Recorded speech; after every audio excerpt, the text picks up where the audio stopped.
Well, this is Webster Tarpley here in Edinburgh, and I've been studying the Venetians really since about the 1950s, and I actually wrote my senior essay in Princeton about the Italian background of Milton, which leads you right into this Sarpi network. So I've been studying this for quite a few years and given lectures about it. So the basic idea is the following.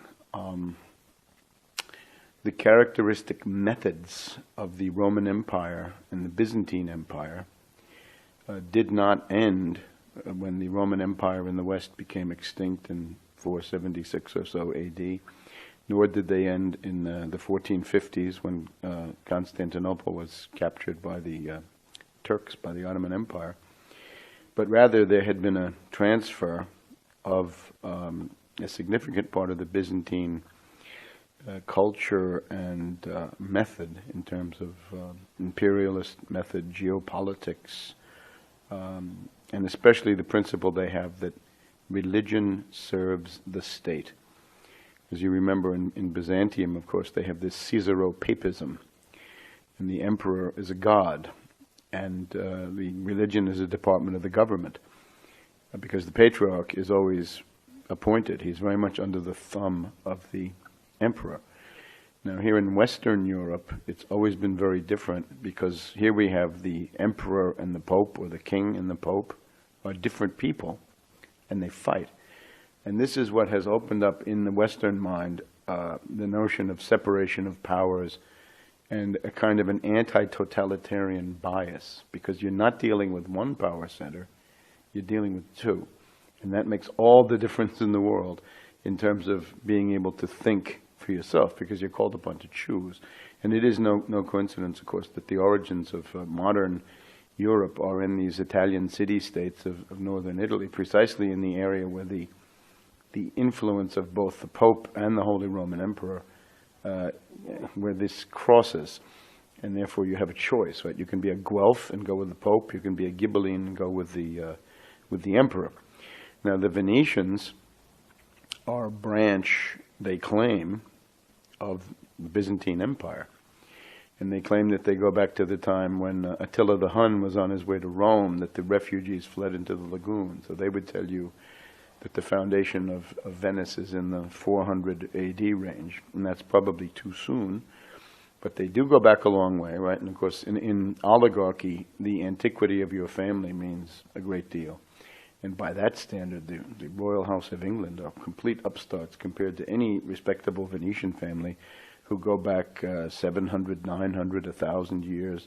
And of course, the normal nobility of England and France don't come anywhere close to that. So it is a conduit for the mentality of the Byzantine Empire to come into the modern world. Now, of course, it is the main medieval banking center. The banking centers of the Middle Ages are basically two. One is Venice, one is Genoa, and they are rivals, but there's much that they have in common, although the Genoese never quite get that Byzantine method. And of course, what it means is that in Genoa the place is torn up by faction fights, but what the Venetians have been able to do is to create institutions that allow them to have an oligarchy, but at the same time to have what amounts to a totalitarian and in some ways communistic order under the control of an extremely narrow patrician class of maybe 2,000 people in a society that varies from maybe 500,000 to 4 or 5 million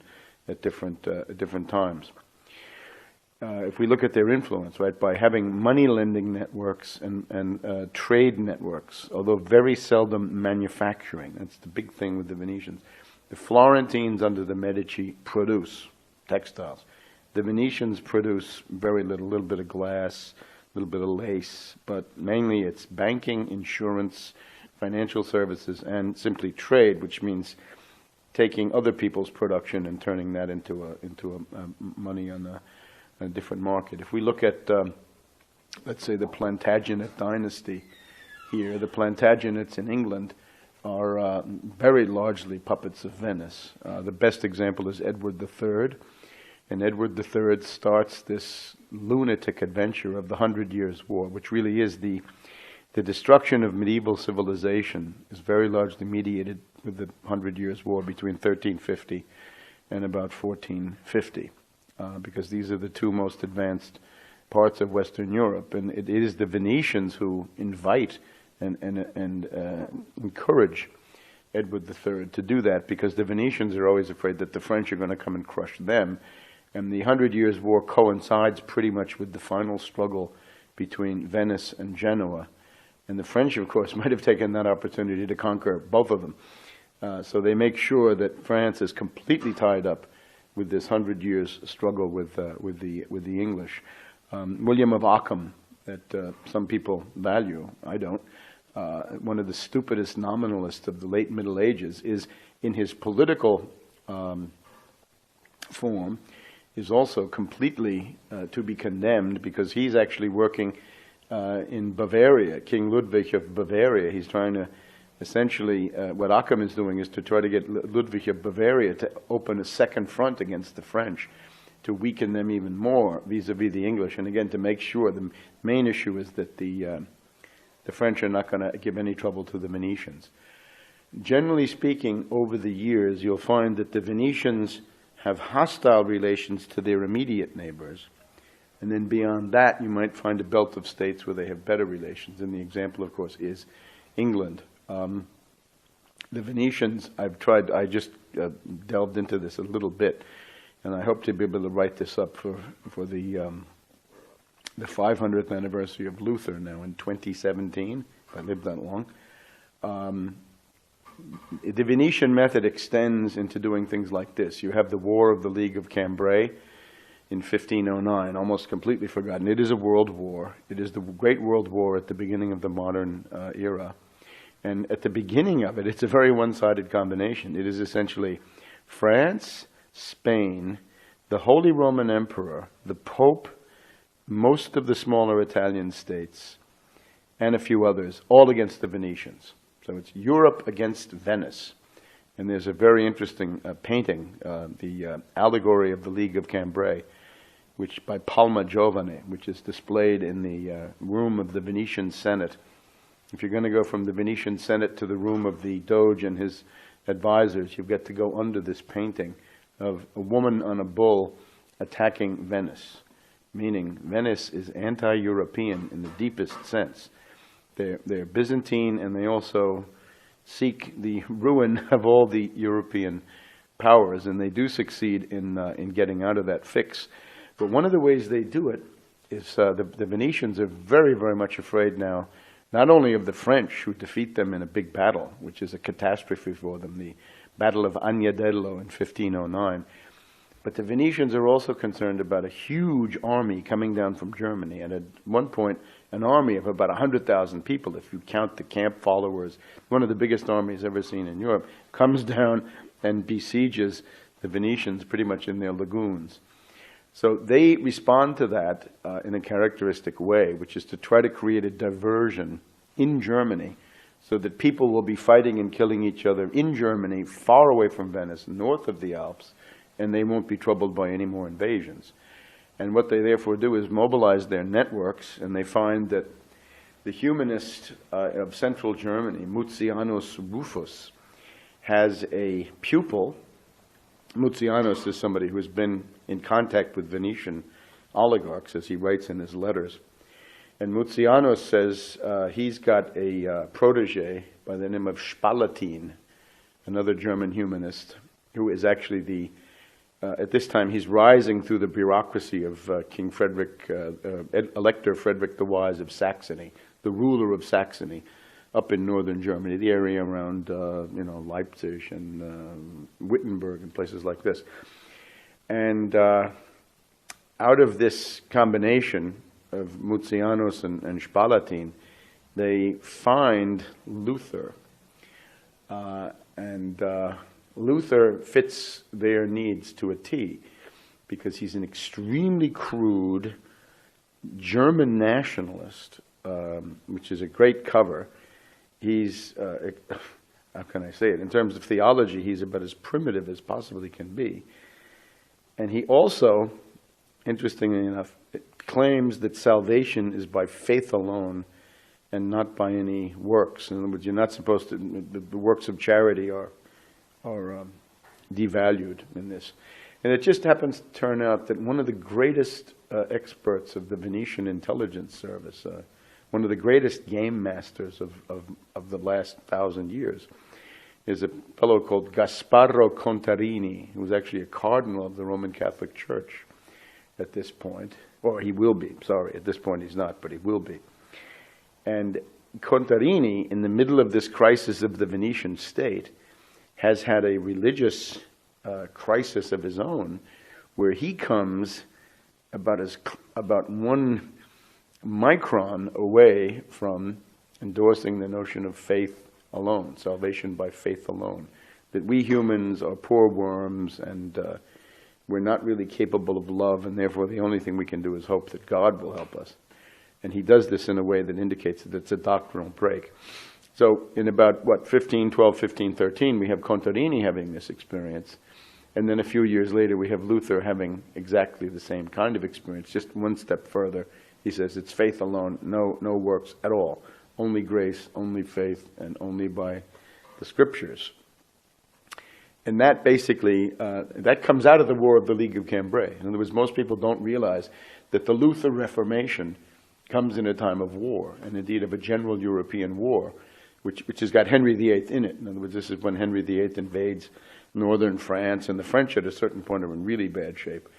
It's the time of Wolsey and Henry VIII. And they go with Venice most of the time, not completely, but most of the time. So I think that's an interesting example of the Venetian method. The other one that I think is extremely important is Paolo Sarpi. But it even goes back further. For example, let's take Henry VIII. When Henry VIII has his great fight with the Pope, there's this question about, can he marry Anne Boleyn? Can he divorce Catherine of Aragon and marry Anne Boleyn? So what Henry VIII does is he writes letters to all the universities of Europe, and he asks them, am I right to do this? Is this, can I put away Catherine of Aragon and marry Anne Boleyn? And he gets back a lot of responses, but the most positive one he gets is from the Venetians in Padua. And there's this character, he's a really kooky, a rationalist writer by the name of Francesco Giorgi, or Zorzi. He was a Venetian oligarch. He's a friend of Contarini, that we've just mentioned, the guy who basically dishes up Luther for you. And Zorzi comes to the English court, and he delivers the opinion. Henry is delighted with him. And Zorzi then stays at the English court pretty much for the rest of his life as what amounts to Henry VIII's resident sex advisor. So there's an intrigue, and most of the books that you read about Henry VIII don't have this fact.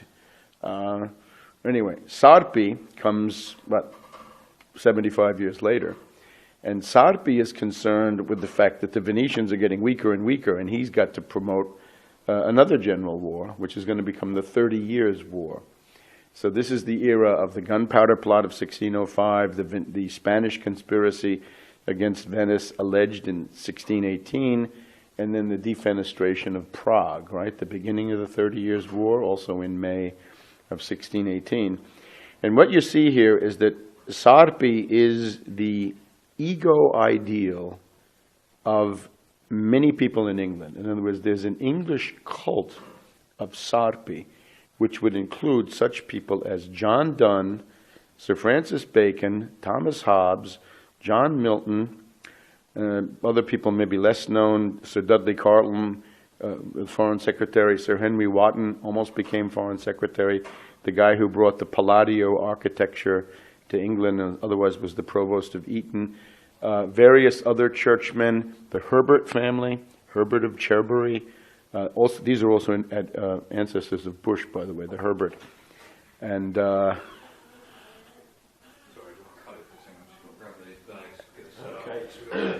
and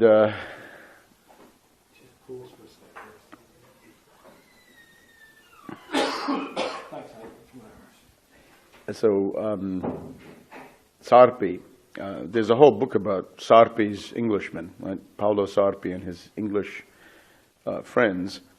Sarpi, of course, is the most famous person in Europe who's not a king or a prince, and he's involved in the interdict, the so-called struggle between Venice and the papacy in 1606 and 1607, which he wins. He attracts the imagination of all of Protestant Europe by being a Catholic friar who opposes the Pope on a matter of jurisdiction. Does the Vatican have the right to say certain churchmen who are criminals have to be delivered to the church, or can they be punished in the normal courts? And the Pope, of course, says that it all belongs to me. So later on, you have people like Gibbon, the Decline and Fall of the Roman Empire, is a great admirer of Sarpi. Trevor Roper loves Sarpi, the professor of history at Oxford, Lord Dacre, until quite recently. And, well, we can just go through the list. In other words, Dr. Johnson, they all love this Sarpi. But what's the Sarpi method? Well, the Sarpi method, of course, is to create religious warfare. In other words, you have to do a divide and conquer, right? The Venetians believe that religion serves state interest. And therefore, what you have a network around Sarpi. And Sarpi's friends, not just these English ones, but they help. And the other ones that he has a group in Holland, a group in Poland, a group in France, a group in, well, you name it, he's got it. He's got a group in North America, which is a little bit weaker. But what they do is they're essentially involved in making peaceful coexistence in politics. I'll give you one example. In Holland, there are two parties. In the Netherlands, there's the Oldenbarneveld party, and this is the great hero of the Dutch. He created the country, like George Washington. And then there's this other guy who's Prince Maurice of Nassau. So Oldenbarneveld says tolerance towards Protestant minorities inside, peace with Spain, and peaceful economic development based on, manufacturing. And the Maurice of Nassau says no tolerance, extreme Calvinism, war with Spain, and loot the Spanish and Portuguese empires with the Dutch fleet. So Sarpi is supposed to be, most academics will tell you Sarpi is a great friend of tolerance and moderation. Of course, he comes in on the side of the extremist Maurice of Nassau. And Dudley Carleton, Sarpi's right-hand man at this point, the Englishman, he intervenes to make sure that Oldenbarneveld has his head chopped off. It's amazing. It's George Washington, and his own country kills him. So this is what the Venetians do, and you can see how they're doing this in all these other countries. One of the things going on is the assassination of Henry IV of France, King Henry IV, Le Bon Henri. And everybody has always said the Catholics did this, but it's not at all certain that the Catholics did it, and it may indeed have been a false flag. It's a Catholic friar who does it, but who sent him there? So the point of this is, what we get to, is that the Whig party in England is the Venetian party. The great aristocrats, right, the court party, the top nobility, people who vie with the king. These are the Venetian party, and I've tried to call attention to this novel by Benjamin Disraeli called Coningsby, 1844, where you get this. He actually comes out and says it in very blunt terms, and I welcome that because that is a confirmation of research that I had done over decades before I ever heard of Coningsby or ever knew about Disraeli as a novelist in this kind of a context. There's a guy called Sir Edwin Sandys, known as the first Whig, and he is Sarpi collaborates in writing this guy's book and in getting it published. And basically, Sandys and Sarpi are co-authors of a book, and that's the guy who's the first Whig. So if you want to know how did London become this imperial center and banking center, and how did the Foreign Office ever get their method of divide and conquer, you have to look at the Venetians. Walsingham founded the Secret Intelligence Service. And he was trained in Venice. He was a Bloody Mary exile. Had to get now MI6. Well, secret in SIS, secret in MI6. So Walsingham had to go to Padua during the time of Bloody Mary, and in that time it's clear he's recruited, he's trained, and he brings back the Venetian method of creating religious conflict. And this is what you see then. This is the background of the gunpowder plot, is that, because that's how Cecil gets it. Cecil, Lord Burghley, Cecil the Elder, Robert Cecil the Younger, and these are contemporaries and enemies of Shakespeare. So Shakespeare is somebody who's anti-Venetian. He's actually pro-Catholic. And it basically, the whole idea of who the good guys are and who the bad guys are, according to these Whig historians, is bunk. And Shakespeare uses a lot of these figures as sort of archetypes in his plays. Well, he's commenting on all this stuff. In other words, he's trying to warn King James, don't fall into the trap. When Elizabeth is alive, he's trying very hard to educate her. And he's always pushing. Shakespeare really does want religious tolerance. And he wants that to be extended to the very large Catholic minority, which may even be a majority, we don't know, in England at this time. And again, that's a fact that the Whig historians have completely blotted out. So as Disraeli writes in Coningsby, if you don't know these things, it's because you've had your history written by the Venetian party, and it has been in their interest to suppress all awareness of this huge Venetian presence in Britain. And it includes the money, because you say, well, how does the Bank of England emerge in the late 1600s? And part of it is the huge family fortunes are transferred from Venice, first to Amsterdam primarily, and then on to London, and also here. Edinburgh has its own Venetian story, which is maybe not so dramatic, but it's substantial. So which of the most important figures in Shakespeare you think come from this idea? Coming from what? The Cecils, right? The Cecils generally, as a family, are in the Venetian orbit. So therefore, when you see Shakespeare, Polonius in Hamlet is Cecil the Elder, Burghley, William Cecil. Robert Cecil, he hates even more, because that's more in his face when he's in the height of his career. So this is now Richard III, is Robert Cecil. Caliban is the misshapen creature of the Tempest, monster. That's Robert Cecil, who was a hunchback, so Shakespeare goes after him on that.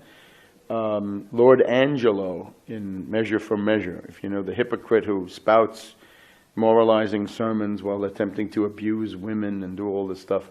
This is also part of the attack on the Cecil. So you can go on. I recommend here this book called Shadow Play by Claire Asquith, which is it's a very perceptive reading of the Shakespearean canon based on the important understanding that Shakespeare is this Catholic subversive, Catholic underground activist. And the other book on this is Hildegard Hammerschmidt Hummel, Hummel.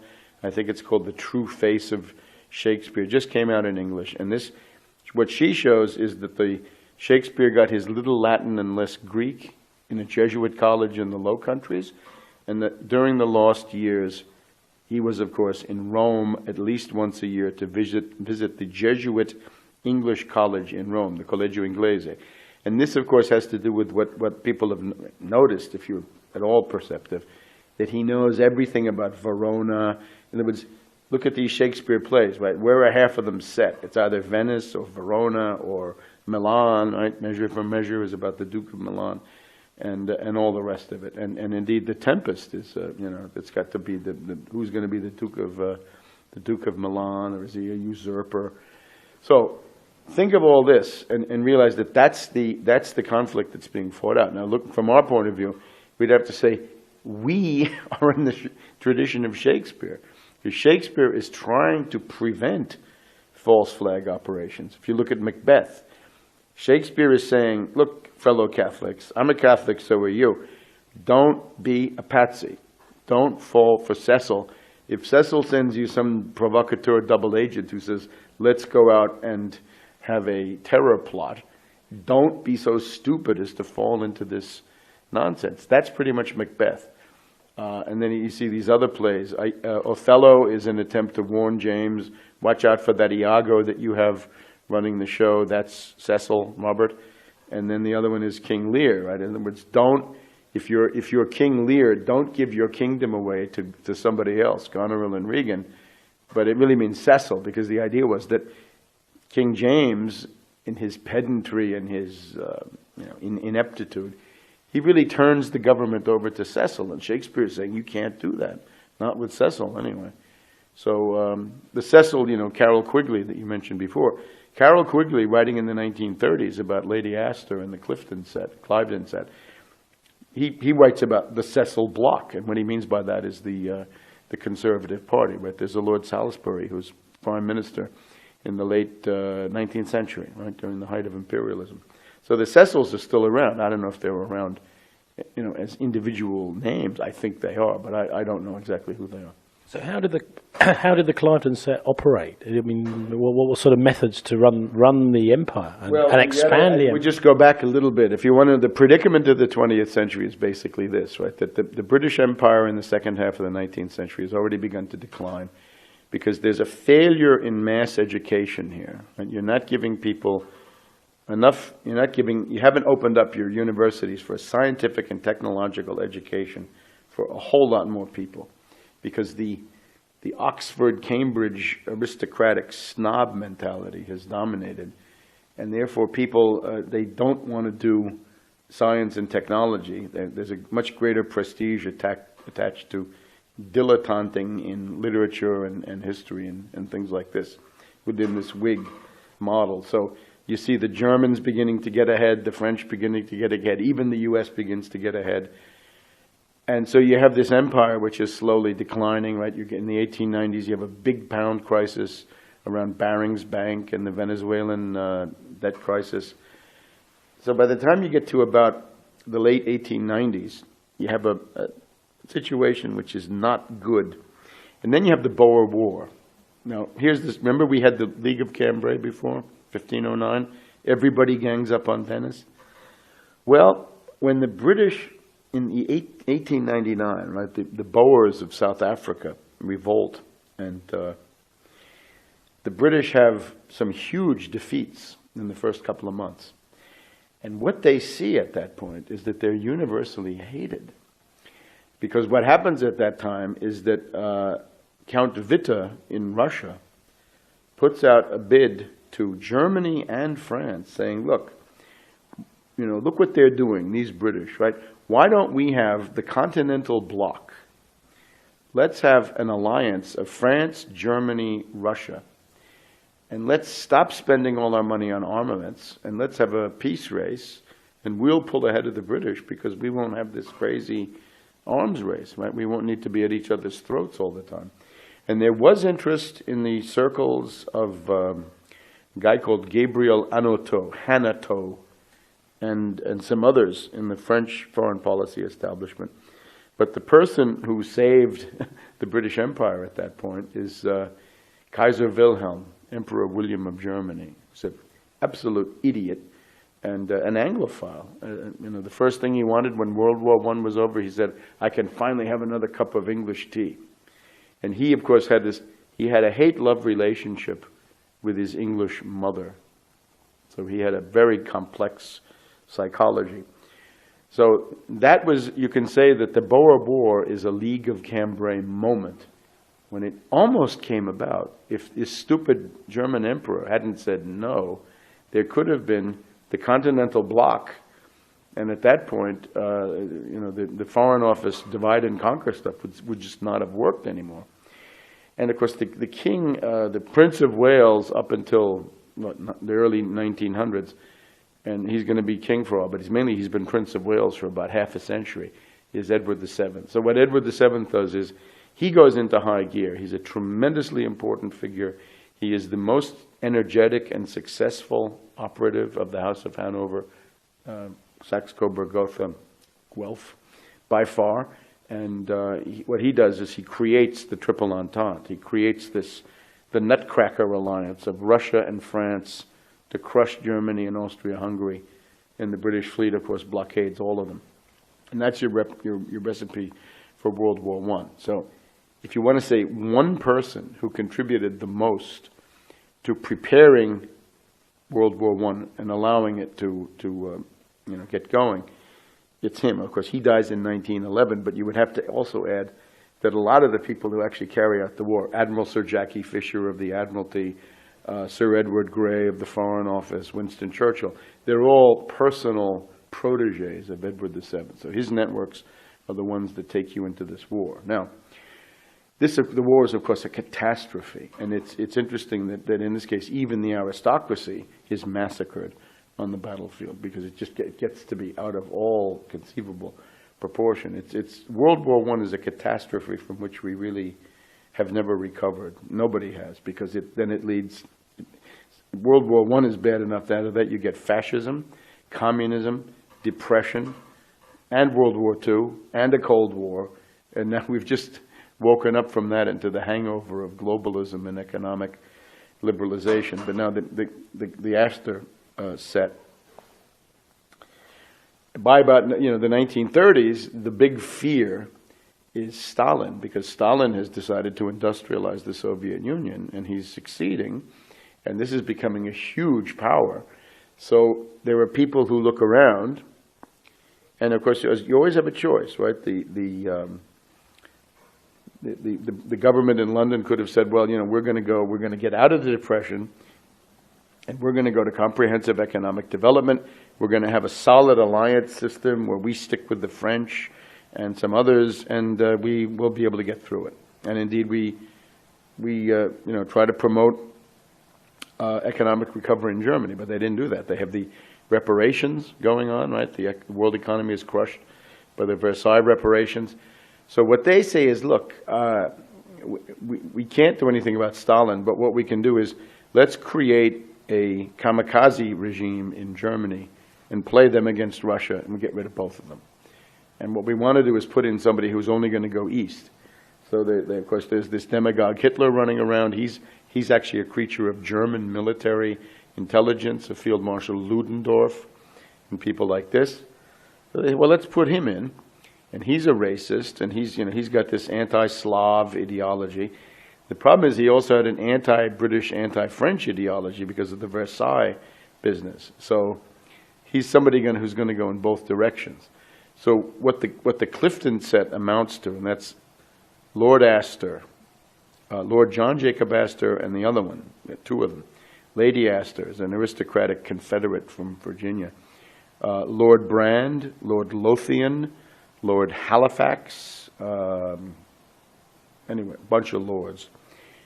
They represent the pro-Hitler group in the British ruling class. There's also the Duke of Hamilton.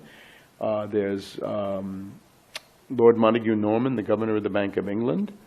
And then, of course, you have people like Prescott Bush, John Foster Dulles, Allen Dulles in the United States. They're all pro-Nazi. And they're all essentially involved in this idea of divide and conquer in Europe. So we're going to build up Hitler. We're going to make sure we get Hitler. In other words, they don't want to have a military government. They don't want to have a democratic government. They want Hitler because they feel that he is a madman, but he's motivated by this racial theory, and that he's going to go east. So they consider him a one-way gun. You can read, anyway, all kinds of stuff about the Clifton set. I've written some essays about it myself. Carol Quigley is quite good on many aspects of the Clifton set. So Sir Neville Chamberlain, the so-called appeaser, is a creature of this group. That's his social milieu. In other words, where does he go on the weekend? He goes to Cliveden to hobnob with Lady Astor, Lord Astor, and the rest of these people. The specific way they did it was that Lady Astor's hobby was welfare, sort of literacy and health care for poor families, stuff like this. So in one of the Stanley Baldwin governments, Chamberlain, and he's the son of Joseph Chamberlain, who was the mayor of Birmingham, I think, and a great imperialist around the turn of the century. Joseph Chamberlain was a big imperialist ideologue. Neville Chamberlain gets to be the health minister, and Lady Astor cultivates him then, because that's her specialty, and she eventually gets elected into the parliament too. So in that way, Chamberlain is drawn into this group, and that way he becomes not an appeaser, because that's not the idea. He becomes pro-Hitler in the sense that he wants to build up Hitler. And a deal might have been possible. In other words, a deal where, for example, Germany took the lead in attacking the Soviets, and the British were kind of a benevolent neutral on the side of Hitler. The problem with it was that Hitler said, look, you have a democratic government, and Chamberlain, if you lose the election, how can you guarantee me that the next guy won't be against me. And an interesting thing at this point, the British people generally don't like Hitler, and that's very good. And that's what Hitler points to. He says, look, your population hates me. What if you fall and some other government comes in? How can I be sure that I can trust you? And if you know the orchestration of the Munich conference is all, it's a stunt. I would call it a false flag, but it's something along those lines. Because essentially what they do with the Munich conference is there's already an understanding between Hitler and Chamberlain that Czechoslovakia is going to be carved, it's going to disappear. But what they do is they have to create the illusion of imminent world war so that then everybody will accept the fact that Czechoslovakia is going to be compromised. In other words, you get people hysterical. What Chamberlain does is he says, start digging bomb trenches in the parks and start giving everybody a gas mask. So somebody comes to your house and gives you a gas mask, you get terrified. So they stampede the people into not opposing this Czechoslovakian sellout. And that way, Chamberlain gets a couple of more years to go along with his policy. And that's what starts World War II. So what turns out is that when you play this geopolitics, eventually you antagonize everybody, and maybe they gang up on you, or you blunder into war some other way. So what the result of that is that geopolitics does not work. And tell that now to the people in Washington, because these are now the amateur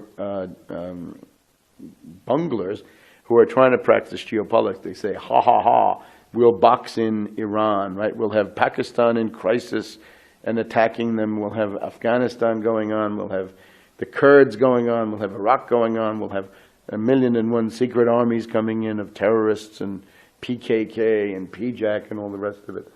The problem with that is, if you don't have a positive conception of a peace order, you're going to have war. And eventually the war is going to come and get you.